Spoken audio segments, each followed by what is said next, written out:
Rema hari ini, Amsal 8 ayat 34. Berbahagialah orang yang mendengarkan daku, yang setiap hari menunggu pada pintuku, yang menjaga tiang pintu gerbangku.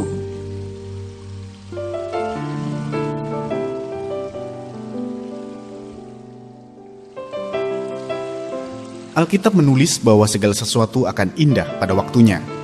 Di sini kita harus menyadari bahwa hanya Tuhanlah yang mengetahui waktu yang paling tepat dan terbaik bagi kita untuk menerima berkat-berkat-Nya. Yang harus kita lakukan adalah dengan tekun dan sabar menantikan waktu tersebut. Seperti seseorang yang sedang menggali tanah untuk mencari sumber air, ketika kita kehabisan kesabaran dan berhenti menggali, maka saat itulah segala usahanya sia-sia dan gagal. Gara-gara ketidaksabaran, Raja Saul yang sebenarnya kerajaannya akan dikokohkan Tuhan sampai selamanya, akhirnya dibatalkan, bahkan diganti oleh orang lain. Gara-gara kehilangan kesabaran, Musa meledakkan emosinya dan memukul batu untuk mengeluarkan air. Maka Tuhan memotong kesempatan Musa untuk masuk ke tanah perjanjian. Seharusnya Musa yang bakal memimpin bangsa Israel ke tanah perjanjian, tetapi Yosua lah yang akhirnya dipilih oleh Tuhan untuk menggantikan Musa memimpin bangsa Israel.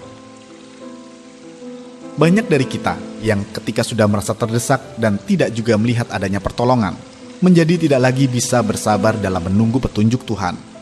Kita mulai panik, gelisah, emosional, dan akhirnya mengambil keputusan sendiri. Akibat dari langkah yang kita ambil tanpa menunggu instruksi Tuhan adalah kerugian besar bagi diri kita sendiri.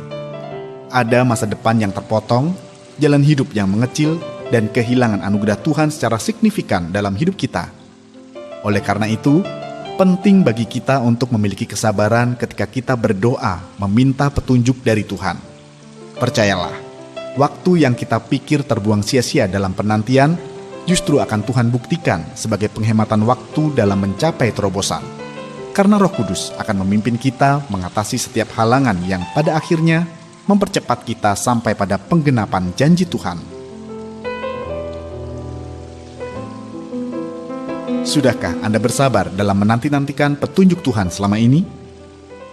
Apakah akibat dari ketidaksabaran yang pernah Anda alami? Bagaimana Anda akan menumbuhkan kesabaran Anda dalam meminta petunjuk dari Tuhan?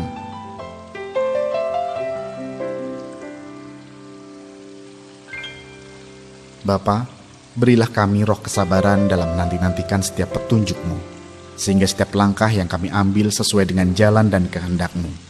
Di dalam nama Tuhan Yesus Kristus, kami berdoa. Amin.